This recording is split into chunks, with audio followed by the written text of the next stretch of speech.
Di dalam doamu kau sebut namaku, di dalam harapmu kau sebut namaku, di dalam segala hal namaku di hatimu. Tak dapat ku balas cintamu ayahku, takkan ku lupakan nasihatmu ibu. Hormati orang tuamu agar lanjut umurmu di bumi. Terima kasih ayah dan ibu, kasih sayangmu padaku, pengorbananmu meneteskan peluh untuk kebahagiaanku. Tuhan lindungi ayah ibuku, dalam doaku berseru. Tetes air mata yang kau tabur di tuai bahagia,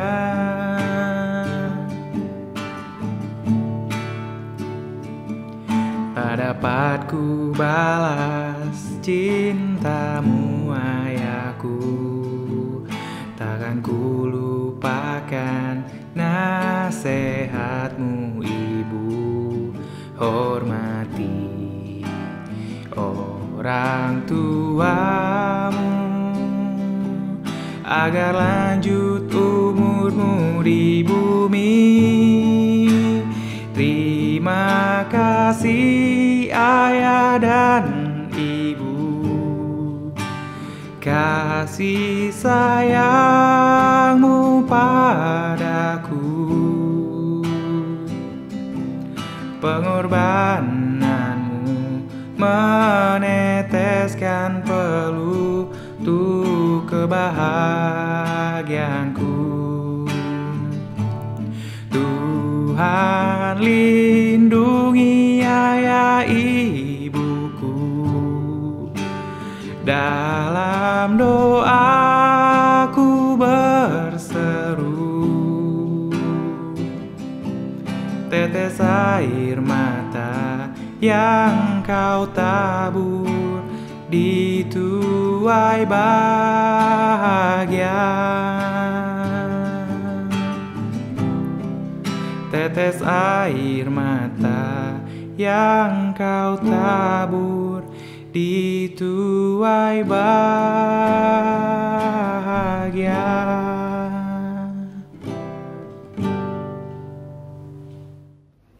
Hai Youth GPPI, hai semuanya.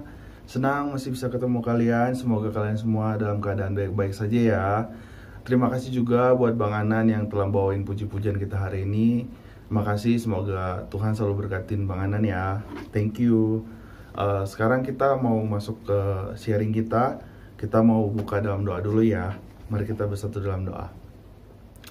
Bapa kami yang di sorga, terima kasih Tuhan buat hari ini Tuhan, buat kesempatan kami masih bisa mendengarkan firman-Mu Tuhan. Terima kasih Tuhan. Kami yakin dan percaya Tuhan, gak ada waktu yang ketepatan Tuhan. Kami yakin dan percaya Kau selalu ada bekerja Tuhan dalam hidup kami. Tuhan, berkati setiap sharing yang akan Febri sampaikan Tuhan, untuk teman-teman GPPI Sejahtera Tuhan, terutama buat Youth GPPI. Kami yakin dan percaya Tuhan, Kau jadikan mereka seperti tanah yang subur Tuhan, agar setiap benih yang ditaburkan, agar setiap benih yang mereka dapat, setiap firman yang mereka dengar, mereka bisa hidupi Tuhan, mereka bisa terapkan di kehidupan mereka sehari-hari Tuhan. Kami akan percaya Tuhan bekerja dalam hidup kami. Terima kasih Bapa, terima kasih dalam nama anak-Mu Tuhan Yesus kami berdoa. Amin. Kita mau mulai pembahasan kita tema bulan ini masih tentang keluarga. Nah, kakak mau ambil judul kamu berharga di mata Tuhan. Siapa? Kamu. Kita semua berharga di mata Tuhan. Kita diciptakan Tuhan unik. Tuhan punya rencana yang indah, yang baik, yang mulia ke depan untuk kita masing-masing. Setiap kita berharga di mata Tuhan. Jadi jangan ada yang merasa, aduh gue bukan siapa-siapa, gue hanya butiran debu. Itu hanya lagu. Oke, kita mau mulai pembahasan kita. Kita di sini kakak mau belajar dari Daud. Kakak pengen kita bersama-sama belajar dari Daud gitu. Kenapa Daud sih? Karena Daud juga tumbuh dari keluarga. Dia tumbuh besar di lingkungan keluarga juga sama seperti kita. Tapi ada masa-masa sedihnya lah. Ada perjuangan-perjuangan dia di dalam hidupnya. Jadi kita mau belajar supaya kita bisa hidup seperti Daud. Kita bisa menjadi orang yang luar biasa, menjadi rekan kerja Tuhan di bumi ini. Oke? Kisah Daud yang kakak mau bawa tentang ini. Ketika Nabi Samuel datang ke rumah Isai itu ayahnya dari Daud. Daud itu punya beberapa saudara juga, dia anak paling kecil. Nah, ketika Nabi Samuel datang, Nabi Samuel meminta untuk Isai mengumpulkan semua anak-anaknya karena mau memilih salah satu dari anak-anaknya untuk diurapi untuk menjadi raja atas bangsa Israel. Kita mau baca dulu ayatnya di 1 Samuel 16 ayat 11. Kakak bacain ya. Lalu Samuel berkata kepada Isai, "Inikah anakmu semuanya?" Jawabnya, "Masih tinggal yang bungsu, tetapi sedang mengembalakan kambing domba." Kata Samuel kepada Isai, "Suruhlah memanggil dia, sebab kita tidak akan duduk makan sebelum ia datang kemari." Di sini Nabi Samuel meminta kepada Isai, ayahnya Daud, untuk mengajak Daud ke rumah pulang untuk mereka bisa kumpul, karena Nabi Samuel mau memilih salah satunya. Jadi harus kumpul dulu semuanya. Nah, jadi di sini mau belajar tentang ini loh, teman-teman. Kita melihat di sini Daud seorang anak yang paling kecil di keluarganya, tapi seperti orang yang tidak diperhitungkan, anak yang tidak diperhitungkan oleh keluarganya. Padahal ini kan momen-momen penting kan, maksudnya ya harusnya ayahnya bisa bilang duluan gitu kepada Samuel, "Oh bentar, anak saya satu lagi belum ada di sini, aku panggilin dulu." Nah ini enggak, malah justru Nabi Samuelnya yang meminta kepada Isai untuk Daud dipanggil gitu. Kalau nggak akan dimulai nih gitu. Nah, di sini kita juga kadang merasa atau bahkan kita di kondisi yang sama. Kita kadang tidak diperhitungkan oleh keluarga kita, atau mungkin kita disepelekan sama keluarga kita. Tapi gini loh, kalau emang keluarga kita baik-baik, puji Tuhan. Tapi jika emang kita mengalami kondisi seperti ini, kita mengalami keadaan seperti ini, kita bisa belajar sangat dari Daud, karena kita itu diciptakan Tuhan spesial gitu, nggak ada yang beda-beda. Nah, kalau ada orang yang membedakan kita, iya, jangan dihiraukan gitu. Maksudnya kita harus lebih dengar Tuhan kita gitu, karena kalau kita mau dengerin apa kata orang, ya kita bukan hidup untuk orang, kita hidup bersama orang untuk Tuhan, ya enggak? Jadi di sini kita mau belajar ya kisah-kisah Daud, yang ketika Daud masih muda dia disepelekan, bahkan di keluarganya, di lingkungannya, dimanapun berada, supaya kita yang mengalami keadaan yang sama, kita bisa bangkit, kita bisa menjadi sesuatu yang lebih hebat lagi bersama Tuhan. Oke? Jadi di sini intinya Daud dikucilkan, Daud nggak dianggap oleh keluarganya. Dimanapun dia berada, dia dianggap nggak ada gitu. Nah, bahkan bukan di keluarganya, ketika dia sudah ikut Nabi Samuel untuk, akhirnya Daud dipilih dan Daud ikut bersama Nabi Samuel untuk memimpin bangsa Israel. Di kondisi perang, Daud juga disepelekan oleh Saul. Ada di ayatnya 1 Samuel 17 ayat 32 sampai 33. Kakak bacain ya. Berkatalah Daud kepada Saul, "Janganlah seseorang menjadi tawar hati karena dia, hambamu ini akan pergi melawan orang Filistin itu." Tetapi Saul berkata kepada Daud, "Tidak mungkin engkau dapat menghadapi orang Filistin itu untuk melawan dia, sebab engkau masih muda, sedang dia sejak dari masa mudanya telah menjadi prajurit." Nah, di sini juga Saul menyepelekan dia gitu, karena kamu muda gitu. Jadi ya, dia bangsa Filistin itu sudah menjadi prajurit dari dia kecil. Dia udah berlatih, dia udah dilatih fisik, dia dilatih strategi, dia dilatih untuk memakai pedang atau alat-alat senjata yang lain. Sedangkan kamu muda gitu loh. Nah, bukankah di kehidupan kita, dimanapun kita berada, di keluarga, seperti Daud tadi awal juga di rumah disepelekan, nggak dianggap.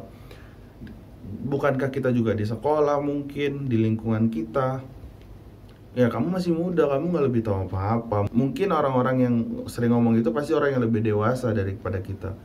Nah, mereka menganggap kamu masih muda, kamu belum cukup terlatih untuk hal itu. Mungkin dalam apapun, kamu masih anak SMP, kamu masih anak SMA, kamu belum ngerti ya. Mungkin kita disepelekan sama lingkungan kita seperti itu. Mungkin kamu udahlah belajar dulu, ini mah nggak, kamu belum bisa tahu. Nah, di sini kita yang masih muda, kita sering disepelekan sama orang-orang. Ya itu wajar, itu dunia banget. Makanya di sini kita supaya jangan terbawa emosi, jangan kita marah gitu. Karena kakak juga senang sama satu quotes Mazmur dari Daud, ada di Mazmur 27 ayat 10. "Sekalipun ayahku dan ibuku meninggalkan aku, namun Tuhan menyambut aku." Nah, ini kata-kata penghiburan Daud ketika bahkan dia bilang sekalipun orang tuanya gitu, ayah dan ibunya meninggalkan dia. Nah, di sini dia bilang namun Tuhan menyambut aku. Jadi mungkin sekejam itu ya perumpamaannya, sekalipun orang tuanya sekejam itu, mungkin orang tua kita nggak sekejam itu. Makanya kita patut bersyukur buat keluarga kita yang sekarang ini gitu. Kadang gini loh, Daud di keadaan keluarga yang tidak support dia, keluarga tidak peduli sama dia, dia masih tetap bisa menjadi orang yang luar biasa di hidupnya. Apalagi kita memiliki keluarga yang baik, keluarga orang tua kita baik, kakak adik kita baik, sama kita dianggap. Nah, harusnya kita lebih bisa gitu menjadi orang yang luar biasa di hidup kita, supaya kita menjadi berkat, kita menjalankan misinya Tuhan di hidup kita selama kita hidup. Tidak hanya sama Saul, Daud juga disepelekan oleh musuh-musuhnya, terutama bangsa Filistin. Itu dia ada di ayat 1 Samuel 17 ayat 42. "Ketika orang Filistin itu menunjukkan pedangnya ke arah Daud serta melihat dia, dihinanya Daud itu karena dia masih muda, kemerah-merahan dan elok parasnya." Nah, di sini juga bahkan orang yang gak kenal dia juga, bangsa Filistin, mengolok-olok yang sama. Kamu masih muda, kamu masih terlalu elok gitu, kamu masih baby face gitu, kayak kita gitu loh. Itu masih baby face kita, kamu belum ada pengalaman gitu, kamu belum ngerti ini, kamu belum ngerti itu gitu. Sampai bangsa Filistin mengolok-olok dia seperti itu juga gitu. Jadi dari keluarga inti dia, di mana dia dibesarkan, menyepelekan dia, bangsa Israel atau Raja Saul yang memilih dia juga menyepelekan dia. Bahkan orang yang tidak dia kenal, tidak saling mengenal, yaitu musuhnya sendiri, bangsa Filistin, menyepelekan dengan kata-kata yang sama. Kamu masih muda, kamu masih elok. Nah, jadi seandainya kita ada di kondisi seperti itu, kita mau ngapain? Pasti kita mungkin down. Ya, nggak ada orang yang percaya kita, nggak ada orang yang menganggap kita gitu loh. Nah, mau ngapain lagi kan gitu. Nah, disinilah titik kita supaya kita tidak salah pilih arah jalan, supaya kita tidak salah pilih jalan, kita tetap mengandalkan Tuhan hidup kita, supaya kita tetap menjadi anak Tuhan yang luar biasa, yang dipakai hidup kita sama Tuhan menjadi alatnya. Nah, sekarang kita mau belajar apa sih salah satu atau cara Daud untuk dia bisa menjadi yang orang tetap mengandalkan Tuhan, dia menjadi raja yang begitu besar. Apa sih caranya? Dia bisa percaya diri dengan keadaan orang-orang sekitar yang tidak percaya sama dia. Itu ada di 1 Samuel 17 ayat 37. Pula kata Daud, Tuhan yang telah melepaskan aku dari cakar singa dan dari cakar beruang, Dia juga yang akan melepaskan aku dari tangan orang Filistin itu. Kata Saul kepada Daud, pergilah, Tuhan menyertai engkau. Nah, apa sih tipsnya Daud? Dia bisa punya mental sekuat itu, dia bisa tetap percaya diri walaupun orang sekitar mengolok-ngolok. Kita biar belajar juga, walaupun kita diolok di mana, di sekolah, di keluarga, dimanapun, supaya kita tetap percaya diri sama diri kita, bukan apa kata orang. Jadi kita sekarang mau melangkah ke depan, bukan apa kata orang-orang sekitar kita, tapi apa kata Tuhan. Jadi caranya gini, kita komunikasi sama Tuhan. Ini terjadi ketika Daud masih muda, sebelum Nabi Samuel datang untuk mengurapi dia jadi raja. Dia punya keaktivitas yang rutin yang dia lakukan adalah dia mengembalakan dombanya. Nah, pada saat itu mengembalakan domba nggak segampang ya bawa dombanya keluar dari kandang. Kalau zaman dulu kan mengembalakan domba itu di padang rumput. Jadi di padang rumput atau di hutan begitu. Nah, kita lepaskan dombanya, kita jagain. Nah, kalau zaman dulu itu masih banyak beruang, banyak harimau, banyak binatang liar yang akan mau memangsa si domba kita. Jadi di situ kita harus melindungi si domba kita supaya kalau harimau atau beruang itu datang, kita harus lawan supaya mereka pergi nggak memakan domba kita. Nah, di sini Daud mulai dari masa mudanya dia taat dengan tugas yang dilakukan oleh orang tuanya, yaitu mengembalakan domba. Dan ketika dia dikasih tanggung jawab mengembalakan domba, dia nggak sekedar marah mungkin, udah aku nggak dianggap di rumah, aku harus disuruh mengembalakan domba setiap hari.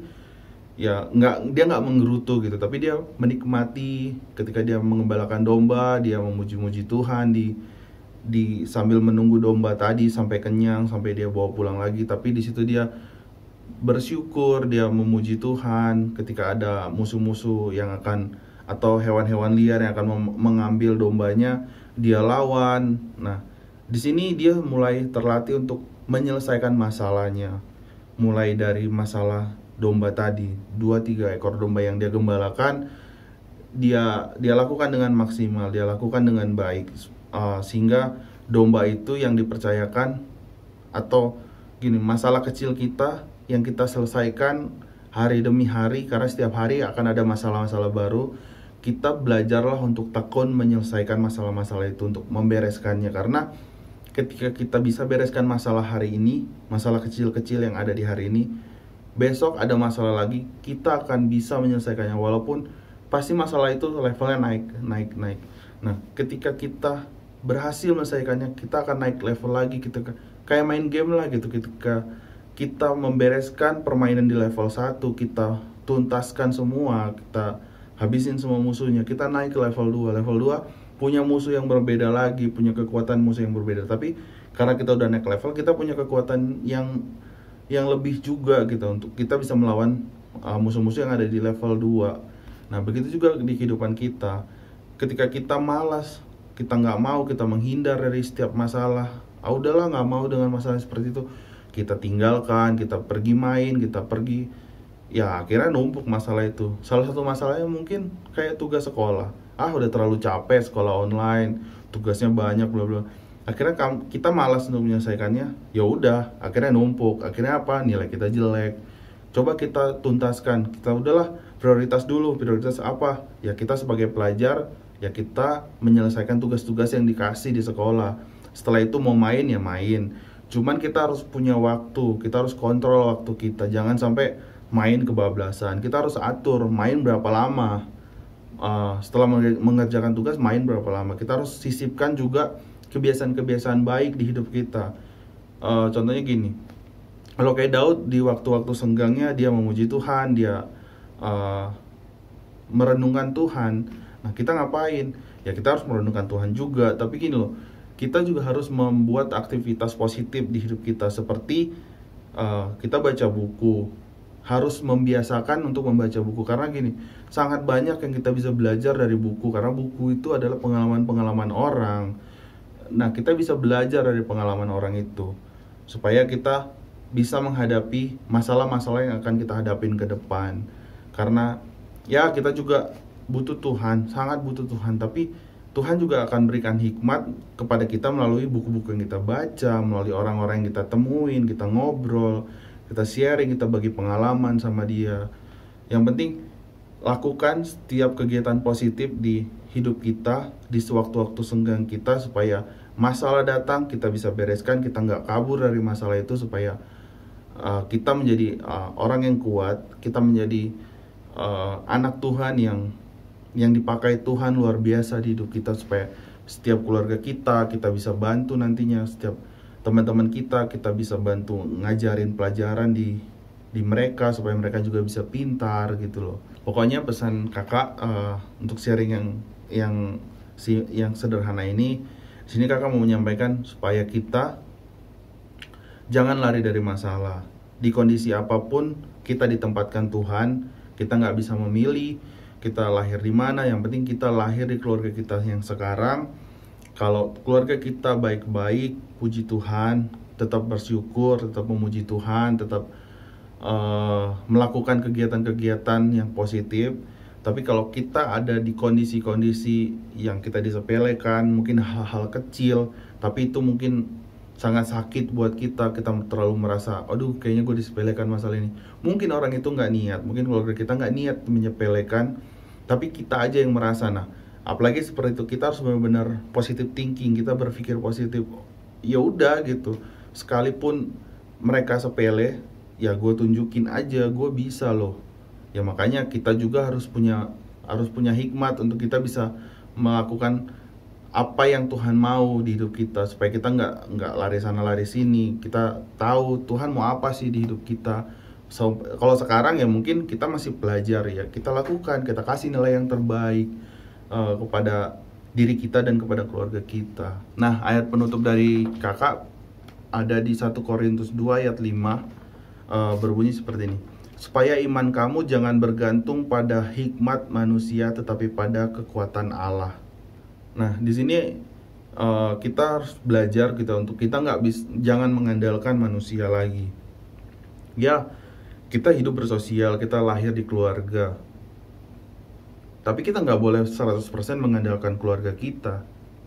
Karena ya mereka masih manusia, mereka bisa mengecewakan, mereka masih bisa berbuat jahat sama kita.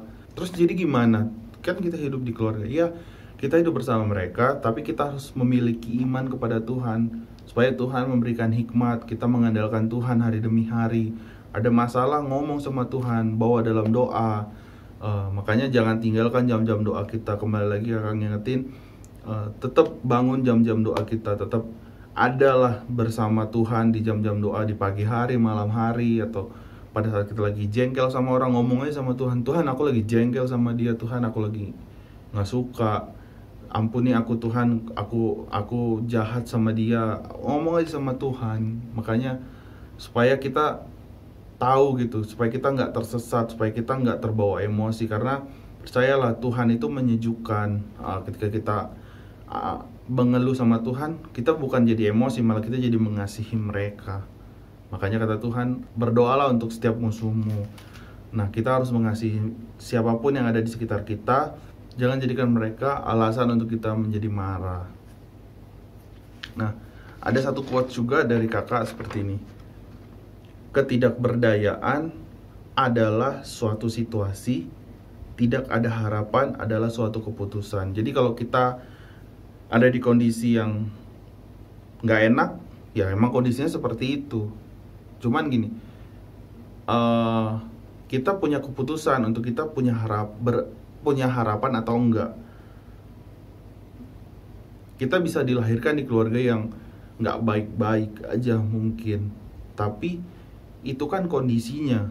Kita nggak bisa memilih, sama kayak kita nggak bisa pilih lahir di keluarga mana. Nah, yang pasti kita ada di keluarga seperti ini, baik buruk itu sudah Tuhan tempatkan. Yang kita punya pilihan adalah kita punya pilihan untuk punya harapan atau tidak. Kita pasti punya harapan keluarga kita bisa baik-baik saja, bahwa dalam doa supaya Tuhan turut campur tangan menyertai keluarga kita yang dari tidak baik bisa Tuhan ubah jadi keluarga baik. Atau kita pribadi, ketika kita tahu keluarga kita kayaknya nggak baik nih, kita bisa memiliki mental yang nggak baik juga karena didikan ini. Jadi ya mintalah hikmat dari Tuhan, makanya baca Alkitab, bawa dalam doa supaya kita punya pilihan, kita punya kita memiliki hikmat di hidup kita, walaupun kita tidak memiliki situasi yang nyaman yang kita mau gitu. Jadi tetap andalkan Tuhan di keluarga apapun kita ada, apapun kondisi keluarga kita syukuri, kita tetap bersyukur sama Tuhan untuk keluarga kita ini. Yang penting kita tetap maju, kita tetap berjuang bersama supaya kita menjadi anak Tuhan yang luar biasa, anak Tuhan yang bisa diandalkan.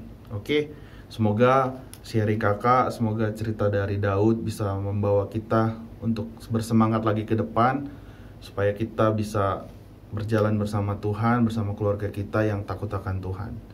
Oke, thank you semuanya. Mari kita tutup dalam doa ya. Bapa, kami ucap syukur Tuhan buat hari ini. Tuhan, kami bersyukur Tuhan, kami yakin dan percaya tidak ada sesuatu yang kebetulan Tuhan. Kami bisa mendengar cerita dari Daud Tuhan. Kami yakin dan percaya itu juga Tuhan, Kau tempatkan kami di situasi keluarga yang saat ini Tuhan tidaklah ketepatan. Kami yakin dan percaya Tuhan, kami bisa menjadi berkat buat keluarga kami. Kami bisa membangun situasi yang baik ke depan Tuhan bersama keluarga kami. Karena kami percaya Tuhan, hikmat daripadamu, pengharapan kami kepadamu Tuhan. Kami memiliki Tuhan yang baik, yang ada bersama kami, menyertai kami. Thank you Tuhan buat hari ini. Kami serahkan setiap problem masalah kami ke dalam tangan-Mu. Berikan kami hikmat untuk kami bisa selalu menyelesaikan masalah-masalah kami yang ada di depan Tuhan. Karena kami yakin dan percaya masalah itu mendewasakan kami. Masalah-masalah itu membuat kami menjadi orang yang lebih kuat lagi, untuk kami bisa naik level, untuk kami bisa menyelesaikan masalah yang lebih besar lagi ke depannya. Terima kasih Bapa, kami ucap syukur selalu Tuhan. Kami berdoa buat situasi yang ada saat ini Tuhan, untuk COVID yang masih melanda. Kami yakin dan percaya Tuhan, Kau juga turut campur tangan menyelesaikannya. Kami yakin dan percaya juga Tuhan, mujizat-Mu terjadi Tuhan. Setiap ekonomi keluarga kami bisa Kau pulihkan Tuhan. Setiap usaha yang bangkrut, Kau yang kembali Tuhan bangun usaha mereka. Kau yang ada bersama mereka, memberikan mereka hikmat. Terpujilah Engkau Tuhan. Kami serahkan setiap hidup kami dalam tangan-Mu. Dalam nama anak-Mu Tuhan Yesus kami berdoa, amin. Thank you semuanya. Thank you buat waktunya sudah mendengarkan sharing hari ini. Selamat hari Minggu. God bless you. Dadah.